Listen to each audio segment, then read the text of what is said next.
G'day and welcome to Off-Chain Podcast. Don here with you. Our guest today is Brandon De Silva, CEO of ArenaX Labs. A machine learning guru, Brandon is the creator of AI Arena, the first game to integrate human and AI collaboration, unlocking AI's power in Web3 gaming. It's built on Arbitrum, and the idea behind AI Arena is to use this P2P video game to educate and inspire humans to work with AI to train their fighter. It is a fascinating chat about artificial intelligence, about algorithms. We're really excited to have Brandon on the show. Let's dive in. Brandon, tell me, how did you get started in machine learning? Was this an interest from the computing side, from developer side, from coding side? Did you see artificial intelligence kind of down the tunnel of the future and think I've got to be a part of that? How'd you get started in machine learning? Neither, like none of the above. Yeah. I'll preface this with me saying I've always loved math, specifically calculus. I don't know why. I've always had like a fascination with it. But me getting into machine learning was actually like a weird path that I took. So I went to university specifically for finance because I always wanted to work at a hedge fund. And I realized as I was getting closer to the end of my university, that it's actually quite hard to get a buy-side job, but I was determined. And I was taking a programming class in the beginning of my fourth year, and there was a data science professor that did a guest lecture at the class, and he was talking about how he was applying machine learning to the markets. And it captivated me because I've always tried to apply mathematics to the markets. Very naive stuff, but I would play around with it. And he was talking about how he was using these advanced statistical models to predict things in asset prices. And that captivated me. And so I remember I went to talk to him after the class or after the lecture. And I was like, I would love to learn anything I can from you. And because I knew he also had a separate company where he would do this stuff, where he would basically provide data science services for hedge funds in Toronto. And so he put me through a series of tests. And this was over my Christmas break. All I was doing was learning R and learning options pricing and stuff like that. Probably sounds like a nightmare for most people, but that's all I was doing because I wanted to pass his tests to start working for him. And eventually I did, and he had me learn a lot more after I passed the tests. Long story short, I started learning how to program in R, which is what's used for most statistical analysis. And that was my gateway into the more modern machine learning, which is kind of it's basically statistics applied slightly differently. There's a joke where someone just takes those gifts, someone takes the exact same thing, but it's statistics, but they put a tape over it and say machine learning. That's basically what it is basically. So that's how I got into it. It was basically to get a competitive advantage to eventually get into a hedge fund. I eventually did get into the buy side. Specifically, I was a quant, and I ended up leading machine learning at a fund. So that was my path into it. There's a lot of other stuff mixed in there, but that's it kind of at a high level. So for people who have heard of artificial intelligence and they're like, yeah, okay, artificial intelligence, I understand that at least at a kind of a basic level, but didn't really catch machine learning. I don't know if it ever really had kind of a hype cycle or anything like that.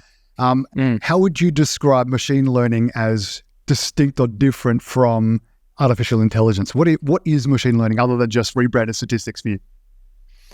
Yeah, that's a great question. So maybe I'll start with artificial intelligence and then work my way to machine learning. So I like defining artificial intelligence as, well, kind of like it sounds, some artificial intelligence. So it's some intelligence that's inside some machine that runs autonomously, right? And so the question is, how does this machine acquire this intelligence? And so there are two major schools of thought, or not schools of thought, it's two major ways to acquire this intelligence. One is the old school expert systems type thing, where it's essentially a bunch of rules, right? You can think of if else statements. So if in this scenario, then do this, else if this scenario, then do this, so on and so forth, right?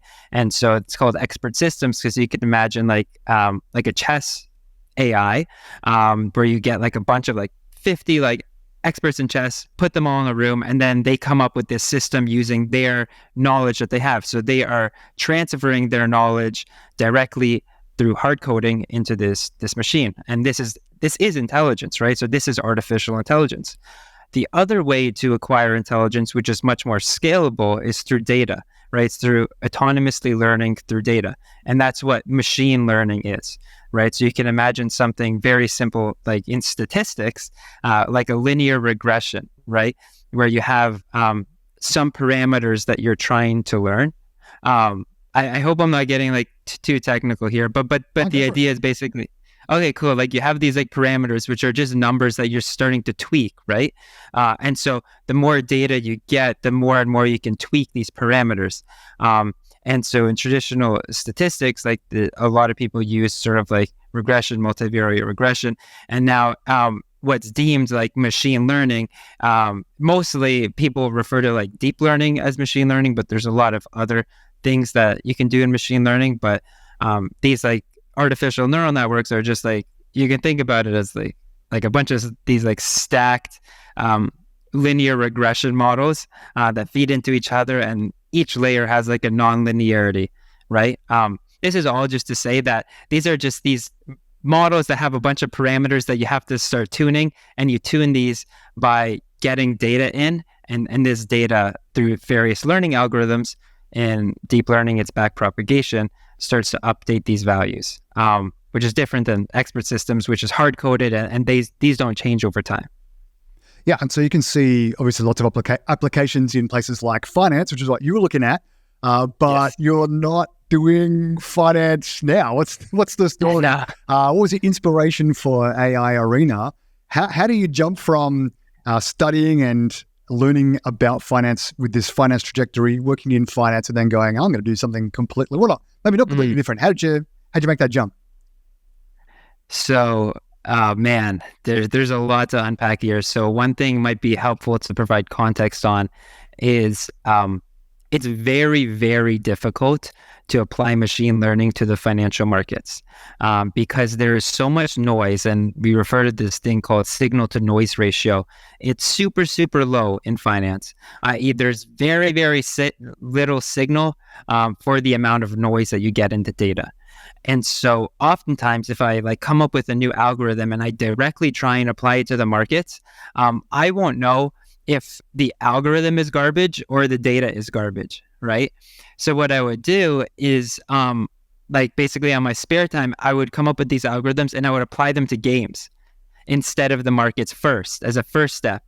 Because the games have a much higher signal to noise ratio. And so if it can work on these various games, then I know that at least the algorithm works, right? And now I can try and apply it to the markets and figure out if it's at least suited for the markets or if just the data is like an absolute disaster. So that's how it started, and how I started really... Talk us through the games though. What are you talking about when you say games? What do you mean? Oh, it's so many types of games. So it would start with like the very simple what. So I don't know if you have heard of gym environment. So it's like a Python package. OpenAI, I believe, used to maintain it, and now it's another foundation. Starts with the letter F.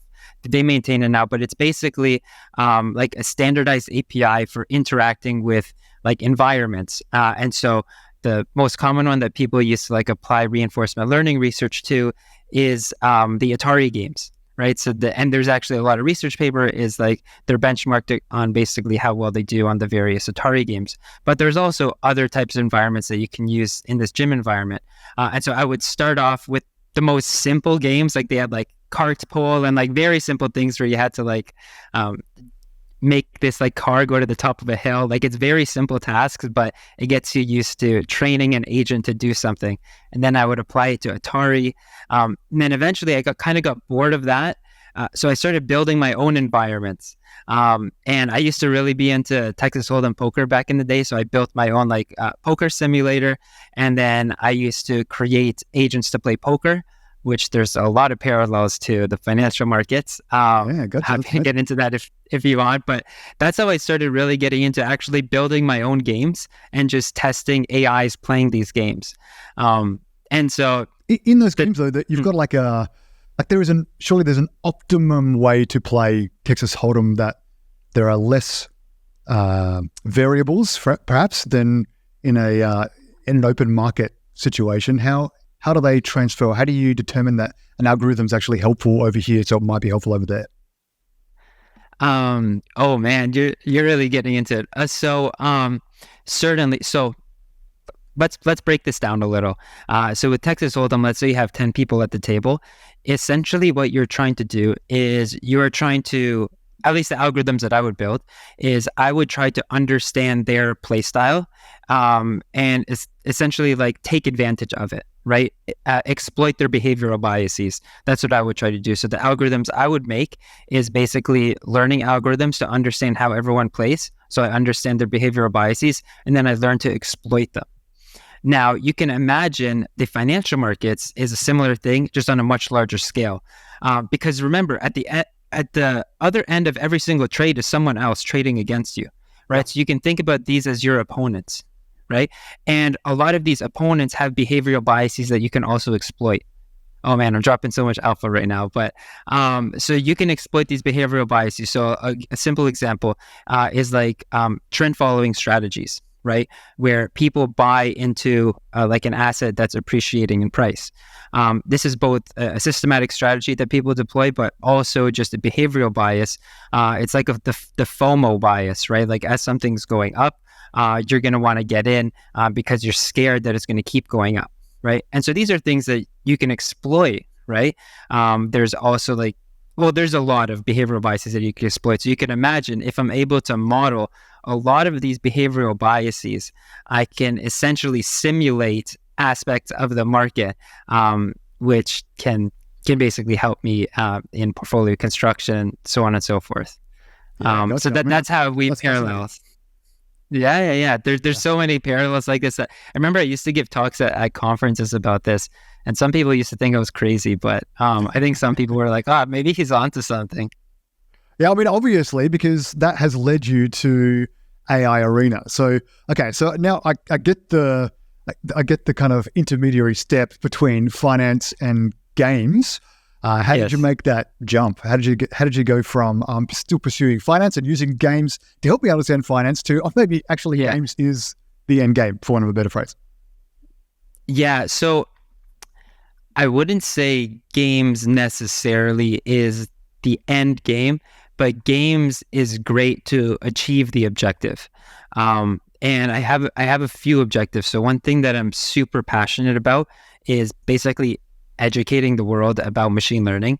I think especially now, it's like in not everyone's life, a lot of people's lives right now.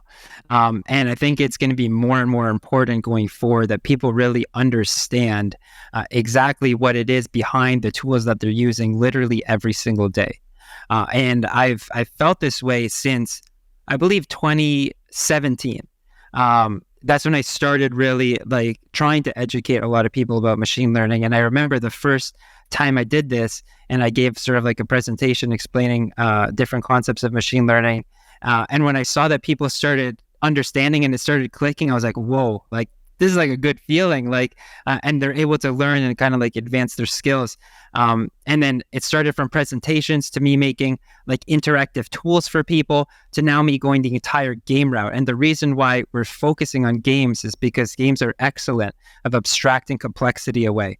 And so now it's no longer them just studying like calculus and probability theory. Rather, they're playing a game and they're subconsciously learning about various machine learning concepts, which is like so cool, at least to me. Yeah, that is really cool. I mean, so how do people usually interact with AI Arena? So what is that's part of the why that you've mentioned there. What is the what? Like, what are they actually doing? What is AI Arena? Yeah, so they're the whole goal is to train an AI to fight, right? The whole game is basically train the best fighter, and you're competing against all the other fighters that are trained from around the world. And so essentially the core loop works like this, where you will get a fighter that is what's called randomly initialized. So it just doesn't really know what to do. And it's your job to teach it. And so the first step is data collection, where you're actually playing the game, right? Like you are showing it what to do in different scenarios. And so behind the scenes, what we're doing is we're collecting all this data on what you do and all these different, what we call states. And then after you collect the data, you move on to something that's called configuration, where you will basically tell your model how you want it to learn with the data that you collect. And this is where people start intuiting some of these concepts in machine learning, like this concept of a learning rate, right? Which adjusts how fast or slow something learns, right? They also start internalizing something that's called an epoch, right? Which is how many iterations of the updates you want to do. And now these might sound like really complex terms. It's like, why are you throwing epochs and learning rate and all that stuff in a game that's supposed to be fun? And the way we see it is that these are just new game mechanics, right? Like you'd be surprised the lengths people go to learn like very complex game mechanics just to play a game better. Right. And it's, if we can gamify machine learning, like why not? And we're noticing as soon as people really get into our game, like they like really love it. And they're learning about all this stuff. And it's fascinating. So anyway, so that's the config part. So they will define all this stuff and then they'll basically see how the model starts learning. And that's the final part, which is the inspector, where they can basically like go in and put their AI in every possible scenario like imaginable. So we basically created a lightweight version of the environment. They can toggle literally everything and they can see exactly what their AI would do in every possible scenario. And now you have the ingredients for this like flywheel where they can essentially inspect and they can say, okay, it's doing this in this spot. Maybe I need to change what it does. Let me go back into training. I'm going to show it exactly what to do in that spot just to like fine tune it. And it goes over and over and over again until you create basically the ultimate fighter. Wow. Okay. So where previously in the like Python gym environment you're talking about before, the Atari might be, the benchmark for testing. You're actually trying to make a new benchmark for testing machine learning algorithms? Yes. Machine learning in general? Yeah. And one of the key things actually, since you brought up Atari, like this is a great point to separate the two. So if you think about something like Atari, it's player versus environment. And the key here is that the environment is static, right? You can imagine like a goalpost that never that never moves or changes, right? Yeah. So the environment is the environment and it never changes. For us, it's player versus player. And this was extremely important because I want to see who can train the best AI possible. And because it's player versus player, it's actually what's called non-stationary in terms of like the benchmark never stops really, right? Like, because you can be the best at one point, you have this high score, but if you stay static and everyone else keeps training, now your AI is just moving down on the leaderboard, right? And it's no longer that good anymore, right? And so you have to keep on top of basically like training better and better and better AI. And really, our ultimate objective is we want to really push the boundaries of machine learning. And this game is the starting point. We have something else that we're launching later called the researcher competition, which is specifically targeted at machine learning researchers, right? Like the game is a no code environment. This other one is a purely coding environment. But yeah, that's, I'm sure we can talk about that after, but that's basically the goal is we just want like never ending progress in machine learning. Yeah, that's cool. Right, it reminds me actually, as you're talking of, back in the day, I used to be a UFC fan, and occasionally there'd be fighters that would come through, and they'd be undefeatable, and the consensus would basically be, oh, this person is the ultimate fighter. This is the best fighting style and stance and training method, and it is until all of a sudden someone finds the chinks in the armor, and then all of a sudden everybody can defeat that person, and they're no longer even competitive, really, unless they then modify their style. And I imagine this would be very similar. So you're 100%. Always progressing, always iterating. That's fascinating. Exactly. Man. And so who is using AI Arena? I'm thinking, is it, are they university or college students? Are these like kids from around the world? Are these, who's using it at the moment? So right now, we're basically conducting a closed beta. So we've been doing a closed beta for a while because we're not really ready to open up to the public yet. Soon we will, though. Soon we will. But basically, like, we have a closed group of people, a few hundred people that are continually testing it. They are not like university students. It's people spread out. I mean, some of them are university students, don't get me wrong. Some of them are professionals that work in various fields, some in machine learning, but most not in machine learning. And it's just people that like games, like new game mechanics. Those are the people that are primarily like testing our game, and they're spread out from around the world, right? Like, we have people in North America, we have people in China, in Africa, various other countries, in Europe. And so, yeah, we have people from all over testing our game right now. So why is it called AI Arena and not ML Arena? It just rolls off the tongue better. Yeah, that's pretty much the reason. Yeah, fair enough too. I mean, what's your thinking about AI? Because basically, if what you're doing is training algorithms to get better and better, or you're training people to make better and better algorithms, I guess. Yes. Some of these people, hopefully, will be using the skills they're learning for the good of people and the good of humanity, and to build more things. And some of them may inadvertently build Skynet. How are you personally thinking through, responsible machine learning and responsible or ethical AI? How are you thinking through that personally? Wow, that's a great question. So, oh man, like, I want to really be careful about what I say, because right now there is like a debate in the ML community where some people say certain things that can be classified as like fear mongering, and it's pushing like regulators to come down really hard on open source AI. So I do kind of have to be a little careful.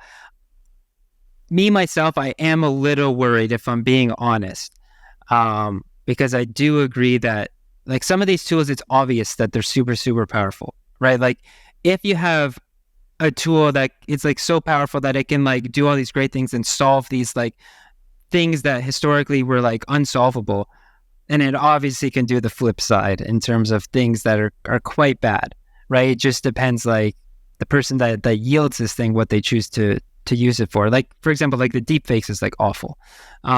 Personally, like I even saw this coming like since like 2018 when I started seeing deepfakes come up. I was like, oh man, this is going to be a disaster. Like, when it gets really, really good, and now it is very, very good. In terms of like, oh man, this is probably not gonna be like a good response. Like, I honestly don't know. I feel like the cat's out of the bag. I think the biggest mitigant is allowing open source. And I know some of the big tech companies are not going to want this. Like, I feel like they're lobbying so hard to like shut down like open source AI, because they basically control, like, they have an oligopoly essentially on machine learning development. And that is something I 100% want to disrupt. It actually drives me crazy how much talent they hold captive in these large tech companies. And so I want to democratize this, like, truly. And that's why we're so like set on building this research platform that I mentioned earlier.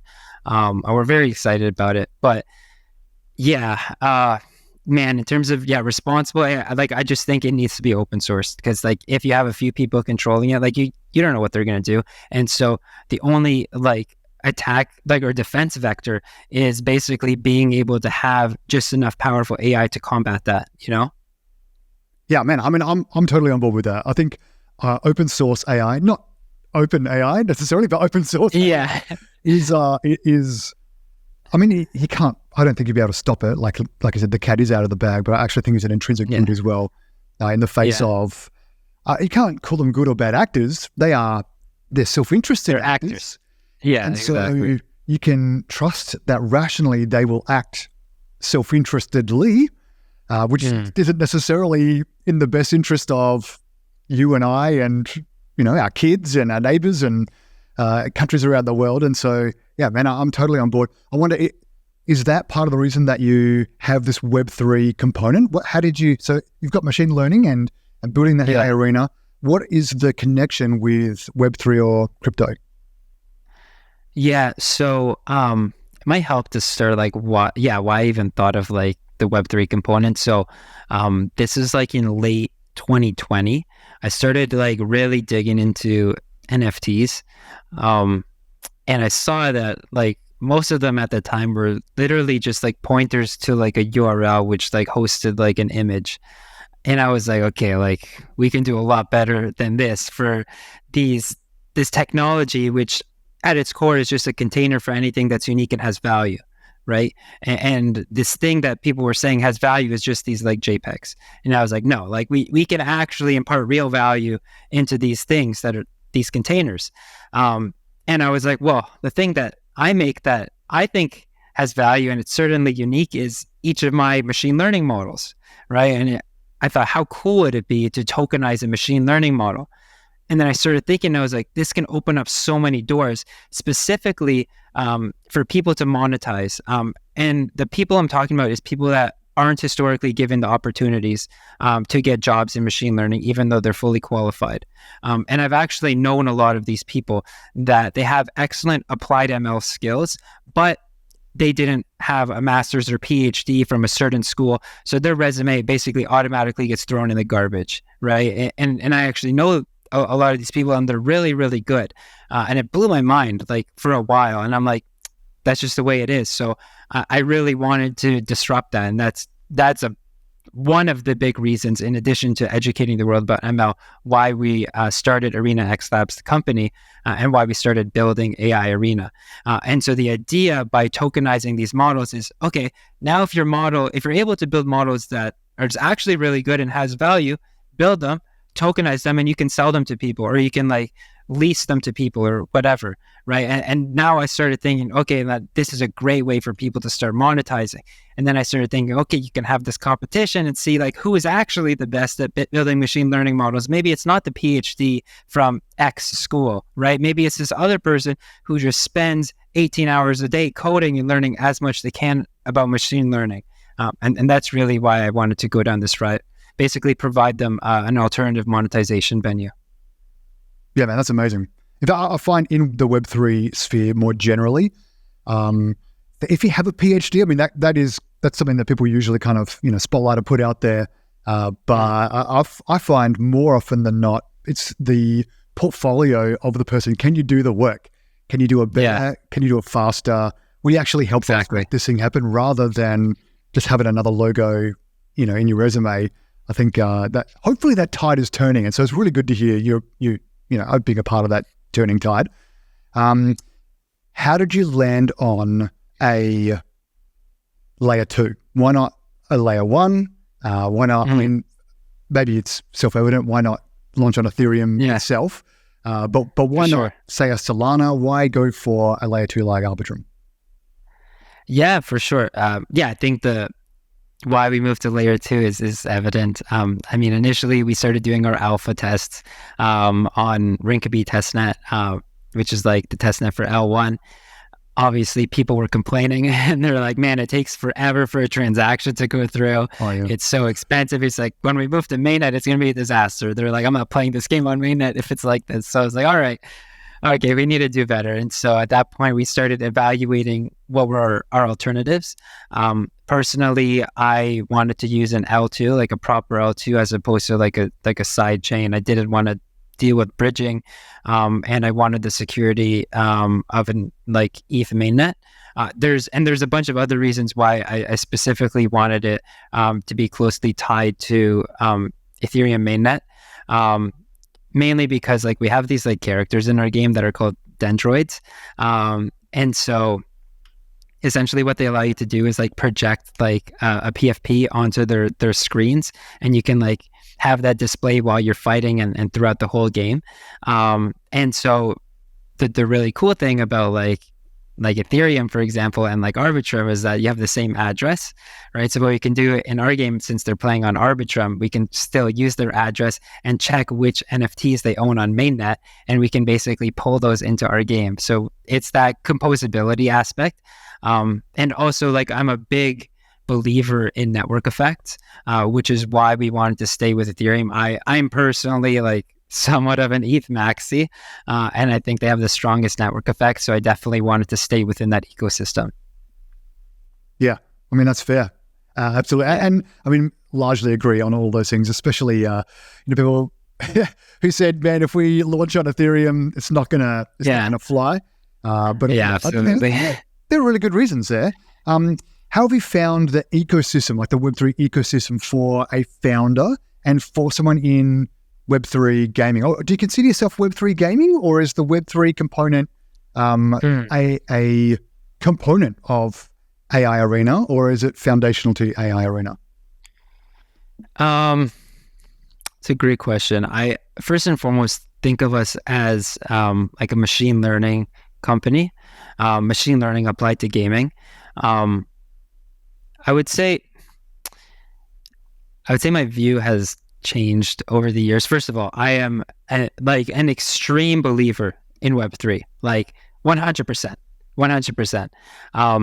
I think though, it's been a bit sobering building over the years and realizing that people don't care about decentralization as much as I do, which is really sad realization. And I don't know if that'll change in the future. Maybe we can talk about this afterwards, but yeah, and I do still like extremely strongly believe in using like Web3 and blockchain specifically for the monetization part of machine learning models. Like that's very important. Whether people think it is or not, I think they will realize it is very important, especially like if you think about like what we're actually doing. I don't think a lot of people, like it clicks for a lot of people what we're actually doing, but really what we're doing is we're tokenizing skills, right? Because these machine learning algorithms learn from you, right? And so you are imparting your skills into an NFT that can play on your behalf, and it plays like you, right? Like how freaking cool is that? Yeah. So I do 100% believe in that, and you can do a lot of like super cool things with that. Like you can imagine like LeBron James, right? Like he doesn't have enough time to coach people, right? But imagine he can train 100 bots to play exactly like him, and he can sell them to people that want to use it to coach him, to coach themselves. Like that's a game changer, right? So I do 100% believe in that. But I would say our primary focus is like the intersection of AI and gaming. Web3 is a big component, but I would say it's not as big of a component as these other two. Yeah. Okay. Yeah, that's fair enough. You mentioned like having a coach. This was one of the initial kind of big promises of AI. When I say initial, I'm talking like in the current hype cycle. So, March this year, when everyone started talking about AI rather than just, us people kind of working in the background. One of the things that kind of came out was, hey, you could kind of dump all of your knowledge into artificial intelligence and then use it as a sounding board. Or you ask it to say, hey, I need you to coach me like Elon Musk would coach a founder, or, pick your expert. LeBron James, you mentioned. And what you're saying is there's more potential to, like, when you're combining that with Web3, to have a container in an NFT that you can actually put that into, so that firstly, you can verify that it is actually my stuff that I've put in there.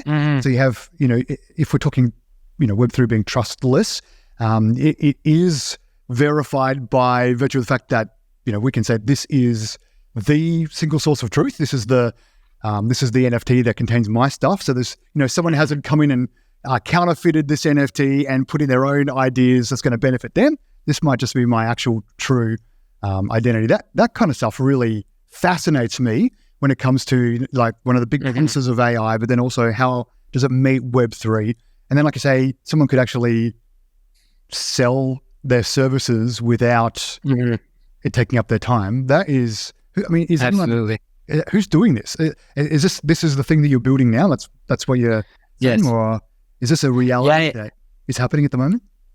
This is what we're building, and we are seeing this happen. Like, in our community, like there are people that are really good at training AIs, and I swear to you, people started making a black market or like making deals with people so that they would train like their AIs like on behalf of other people. It's like wild, but yeah, this is currently happening. People are doing this and they're training AIs and then selling them to other people, which they will then basically use to get better at the game and learn how they trained it. And because we also have a module in our game where you can battle against any of the AIs in your roster, right? So you can imagine buying a one that's really well trained. You can see exactly what it does, and then you can try and teach your AI to do something similar. Yeah, man, that's cool. So when are you going open beta? When can people start getting this and learn about ML through AI? Yeah. Hopefully soon. So we're intending to launch sometime next year, close to like end of Q1 or early Q2 next year. That's intended launch. Of course, never know. Timelines could get pushed back because of the various number of reasons, but that's what we're targeting. And yeah, leading up to that, maybe we might let quite a few people in, certainly more open of a beta than what we've historically had. Of course, we still need to test stuff, so we're still in closed beta for now. But yeah, if people are interested, feel free to like follow us on Twitter, and we'll certainly make an announcement when we do go into open beta. All right, so well, in between now and then, let's learn more about it then. When people tend to think about gaming, you might think about like Activision or Blizzard, Electronic Arts, Epic Games. Someone mentioned Team 17 to me yesterday, and first time in like 15 years I heard of them. Yeah. But generally people will think about this kind of stuff, and in Web3 gaming, people have a particular kind of view of what that might be. This seems different, super exciting, kind of covering a lot of those bases. What do you say to people who say, Web3 gaming can't compete with the likes of, EA or Blizzard, those kinds of things? Yeah, I don't know if this is a controversial take, but I tend to agree with them. I'll caveat that. I'll tend to agree with them if the only thing that's different is they just introduce some like NFT or token, and they basically make a worse version of a Web2 game. I don't think that will compete with a lot of these big game studios. I think they have to do something fundamentally different than anything you can find on Web3 or Web2. I think that is the only way that you can compete, where players like a lot of gamers, like, first of all, they don't like Web3. Like, let's just be honest, right? And then even if they were indifferent, like your game has to be better, right? First of all, the onboarding also has friction, right? So your game has to be better so that they overcome this friction, and then they want to play this versus playing something in Web2, right? Like we live in like an attention economy. And so it's not like they can just create more time to play yours in addition to what they're currently playing. Like they have to want to play your game more than what they're currently playing, right? This is a big problem, right? Like if your game is not better, like why would they do that? Just because they can earn a token, which most people don't even design good token economies, that eventually like will probably zero out, like if we're being realistic. So I would say in most cases, like, yeah, I don't know if people can really compete. But if you're doing something completely different, right? Like something that no one else has seen anywhere else, then maybe you can compete. And like a big area of this, like we're not doing this, but a big area of this is like on-chain games where you can't do that in Web2, you know what I mean? And I think if people like have a really, really good use case for like on-chain games, maybe I think they'll be able to compete because that's not available in the alternative. You know what I mean? Yeah. So either make it explicit or make it happen in the background, but either way, you got to make a better game. That's basically what you're saying.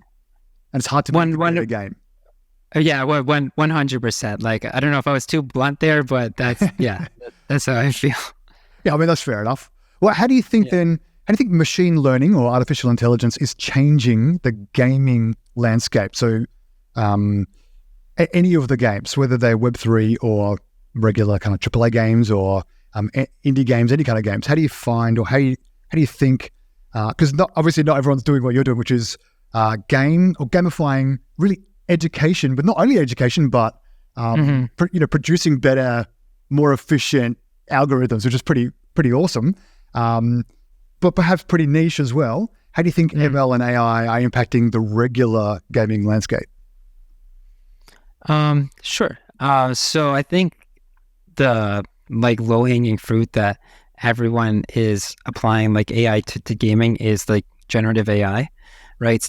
Both on the language part of things as well as like the asset generation part of things, right? So like it's pretty low-hanging fruit, right? Like you can like use like OpenAI's API, and you can get basically like a language model, which is able to create like intelligent NPCs, right? That can interact with people in ways that previously it couldn't interact with like users. So like I think a lot of people are already starting to do that. So it's not like I think they're going to, like they already are. That's certainly going to change the gaming landscape. Asset generation, it brings development costs way down, and it could potentially allow like smaller indie studios to compete with some of the larger studios. Now, I will caveat this by saying I don't know how much I actually believe what I just said, because if more and more people start doing the same thing, then it starts to get quite saturated. And so you can imagine everyone has access to the exact same tool for creating assets. Like you wonder how differentiated it's actually going to be. You know what I mean? Versus like a studio that has an in-house team that can create an art style that is quite unique, that actually stands out. Now, time will tell if I'm wrong. I very well could be. I'm wrong on a lot of things. But those are like the two low-hanging fruits. But my main concern is that it's just heavily saturated, and it will continue to be saturated going forward. Yeah, right. I mean, I think the, using the generative AI sounds, I haven't actually seen that at work yet. I don't know, people are working on it, like you mentioned. What I did see recently was an AI sales bot that was speaking. So on a phone call, sounded fairly human, like would pass, Turing. It sounded, plausible enough to be a human, and absolutely decimated the person who was the target of this sales call in terms of initially they were, totally resistant. I don't need that. At the end of the sales call, yep, let's sign me up, essentially. No way. This algorithm had been so expertly crafted to, I don't know, obviously they were trying to sell a product, they were, or at least showcase what their product could do in the future. But I'm just wondering, like the stuff that you're talking about, because I'm always thinking about in AI, where do the humans sit? Like how long is it till we're totally at the behest, if you like, of the algos out to get us and profit their masters, if we can put it in those terms. But if I could put my own kind of self in a sense into one of these NFT containers you're talking about, develop an algo that could essentially fight that sales bot, or not, that's an example, but say any kind of algo that's kind of coming at me trying to extract my time or attention or money, I could see that as being supremely beneficial, kind of like in the arena, but writ large in life, like, send my AI agent there to, tackle that meeting, and send my AI agent over there to tackle that meeting. Because otherwise, if I'm the one who's doing it, I might trust myself, but I won't be anywhere near as proficient or efficient as these algorithms who will be incredibly well fine-tuned. How far away are we from something like that, do you reckon? Oh, that's super interesting. So basically it's like creating personalized agents for specific tasks that you want them to deploy and like do these tasks. And in this case, it's just... Otherwise it's me versus AI. Yeah. At least this way it's AI v AI. So we've got a better shot, right? Yeah. And dude, the added benefit of you not getting like frustrated on a call. So what, 100%. Yeah, I don't know how far we are. One thing that maybe not a lot of people know is like some of this stuff's actually quite hard to do, like to create like a personalized like bot that like mimics what you do. So like if you think about a lot of these like really, really big models, they ingest like an insane amount of data, and they ingest it like all like at once. Or they have like super, super large like batches of data that they ingest at the same time. And so one of the challenges with having something that's more personalized and kind of continues to learn like over time, there's this thing in machine learning called catastrophic forgetting. And this is the tendency for connectionist,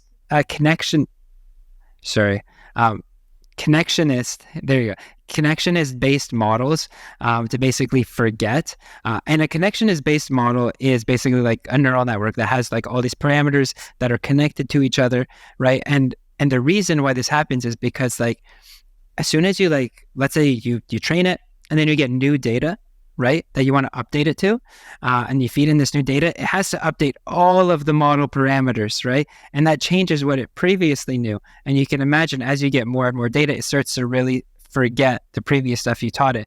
And so if you have this like personalized like assistant thing that's continuously learning from you, what can happen is basically like over time, like the initial thing you taught it is no longer there, and it completely forgets, and it just is always learning like the newest thing. I hope this makes sense, but this is like something that we've certainly experienced like building our game, is that people always want to update their model, but they don't want it to forget what it previously learned. And so like we spent like a ridiculous amount of time like trying to like solve this problem. It's still not fully solved, but we certainly made a lot of strides there. And I think for a lot of these personalized assistants that hopefully will continuously learn, you're going to probably need to solve this problem. So I don't know how long that's going to take, but hopefully soon. You want to forget some things, though, right? I'm not talking about like trauma and things like that. I'm talking selectively. About yeah, selectively. So as you learn and you grow, even some deeply held views you might have had as a teenager, you no longer have, or you learn things as you grow up, or as you work, or you meet more people, or you start having kids, or you just vocationally you gain more experience, and so you want to jettison some artifacts of the past. While maintaining some of the foundational, elements of your memories. And so I'm wondering, it doesn't sound all bad that it would forget along the way. Well, there's just some like foundational components you wanted to continually remember. The problem is, what if you can't control what it forgets and what it remembers, and it forgets the foundational components and it remembers the trauma components that you mentioned, Yeah, right.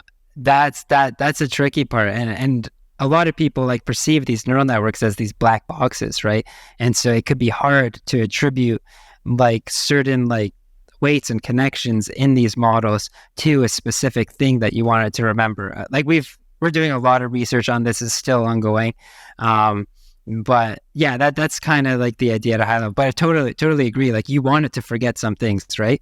And it's just, how do you create an algorithm to like, essentially what you want to do is like you have this model or this agent that's this personalized assistant for you, and you want it to basically say, here is some like updated data, continue to learn from this, but I want you to forget this one thing, right?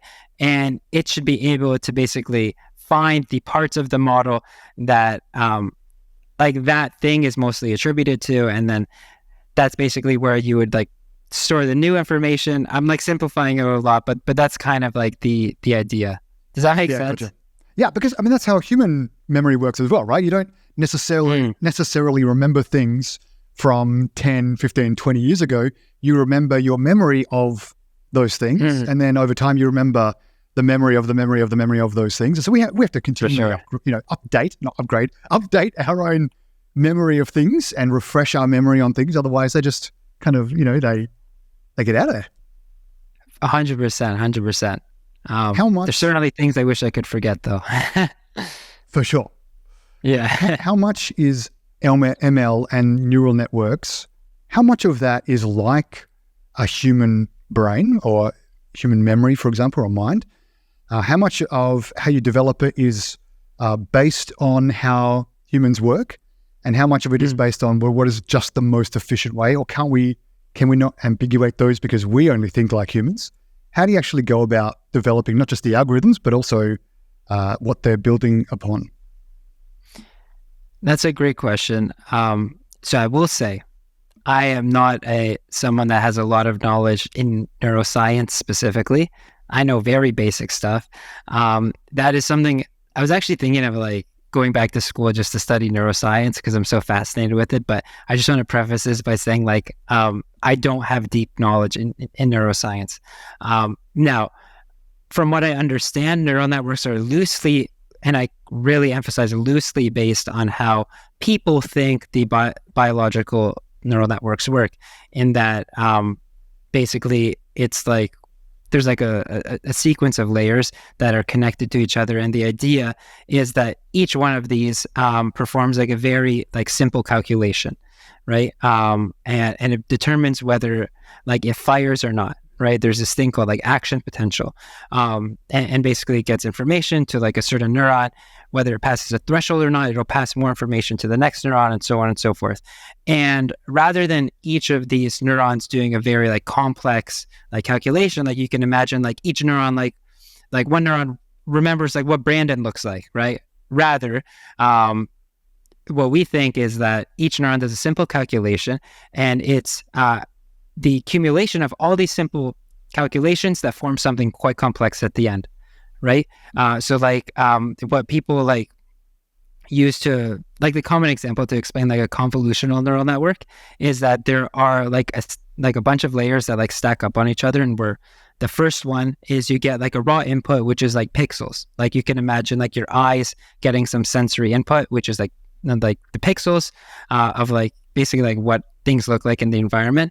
And then you pass that on to the first layer.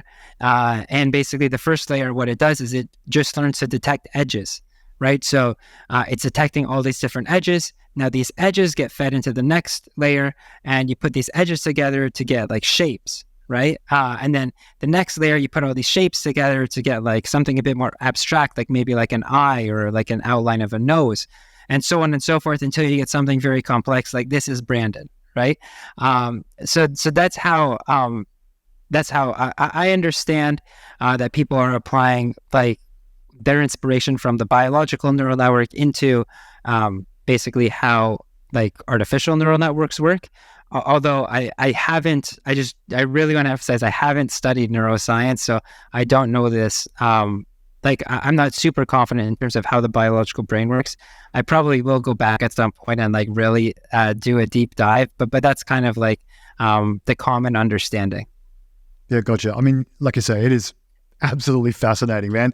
And not only kind of biologically fascinating, it's fascinating as we actually, we're exploring what does it look like to build synthetic neural networks, if you like we're actually making them. How do we do that?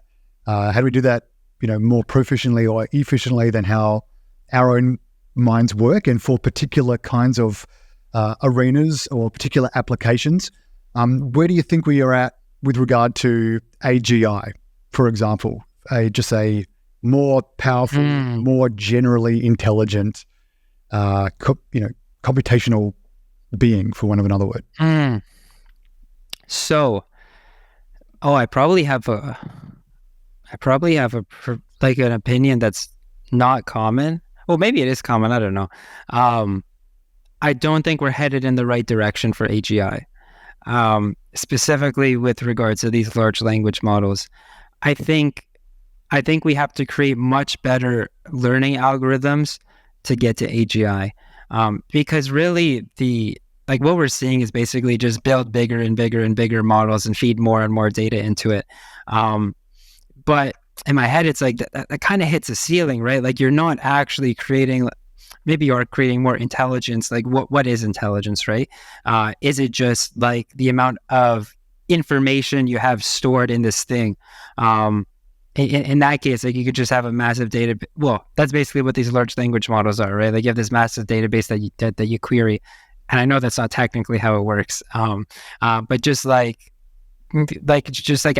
a comparison that everyone can understand, versus I think like true intelligence is the ability to learn and adapt very, very well, and that is certainly not solved.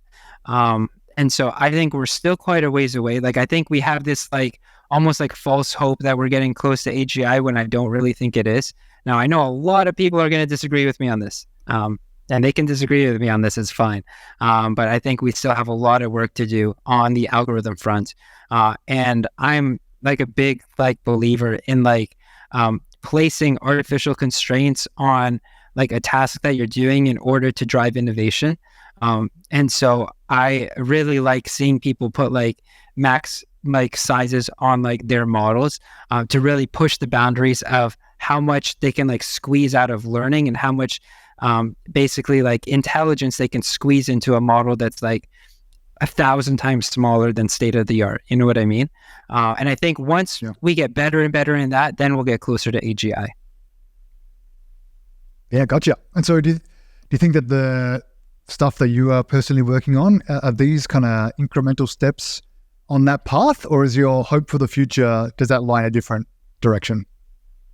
Oh no, I'm doing my part, and I have a whole plan. I have a whole plan in terms of what we need to solve in order to get us closer to that goal. And yeah, I haven't revealed it publicly, but yeah, we're certainly doing a lot of research to get closer there. All right, well, maybe next time you come on, you can share Maybe more about that. Yeah. Brandon, where can people find out more information about you, or to hear from you, or to hear some more of the things that we've just touched on today, but you might have, or you might in the future talk about some more? And how can we find out more about AI Arena? Yeah, for sure. For me, so I'm not much of a social media guy, but I do have Twitter, but I'm not super active on it, mostly just because I'm like coding like 18 hours a day, so I don't have too much time to scroll Twitter. Sure. But I am on LinkedIn as well, so like I'm a pretty like welcoming guy. If you send me like a connect, I'll connect with you and I'll chat when I have time. But yeah, so you can find me on LinkedIn or Twitter. For AI Arena, you can find us on Twitter as well, which will have like a bunch of links to different places, such as like our Discord. So if you're interested in testing out the game, you can actually join our playtest server. And yeah, you can try it out. We're allowing people to come in, and we will periodically like whitelist people. It could take up to like 48 hours for people to eventually get in and start testing it out. So if you're interested, check it out. Brandon, thanks heaps for joining us today. Really, really appreciate your time, and all the best with all the things you're working on. Sounds fascinating, and really, really keen to see your progress over the coming months and year. Thank you. Thank you for having me. It's been a pleasure, man. This has been awesome, and yeah, I really, really appreciate it. Thanks for joining us today. We hope you enjoyed this episode of Off Chain. We love bringing you great guests like Brandon, and hope we've inspired you to learn more about Web3, about technology, to think about the future, thinking about artificial intelligence today as well. And as always, like and subscribe, or better yet, share this episode with a friend. Help us spread the word, and join us again next week for another exciting episode of Off Chain with me, Don Redden. And until then, take care.